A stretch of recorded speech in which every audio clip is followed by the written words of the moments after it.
प्रदेश में आगामी 21 तारीख को केंद्रीय गृह मंत्री अमित शाह का दौरा प्रस्तावित है। दौरा कई मायनों में खास माना जा रहा है। केंद्रीय गृह मंत्री अमित शाह सहित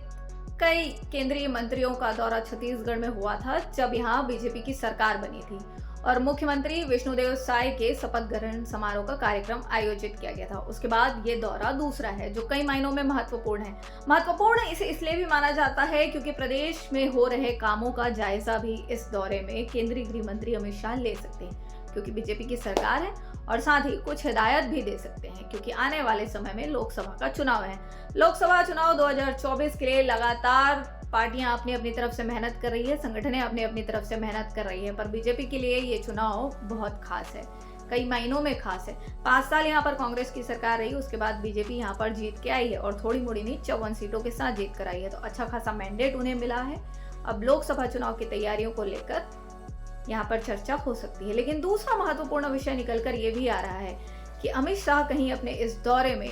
13वां मंत्री जो बचा हुआ है प्रदेश में बनने के लिए, उसके नाम की तो घोषणा करने नहीं आ रहे हैं। तमाम लोग कयास लगा रहे हैं क्योंकि छत्तीसगढ़ में पहली बार ऐसा हुआ है कि 13 मंत्री, मुख्यमंत्री सहित 13 मंत्रियों का पद यहाँ पर है, लेकिन अभी तक बीजेपी ने सिर्फ 12 ही मंत्री बनाए हैं, जिसमें एक मुख्यमंत्री, 2 डिप्टी सीएम और बाकी के कैबिनेट मंत्री हैं। लेकिन एक मंत्री का पद अभी भी बचा हुआ है, जिसके लिए तमाम जो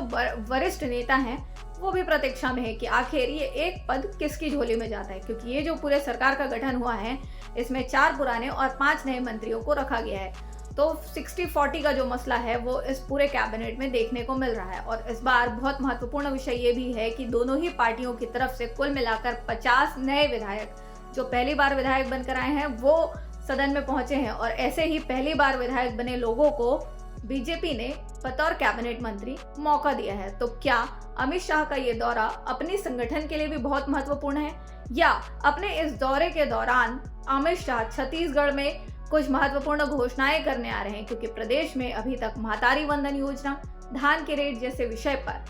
धान के खरीदी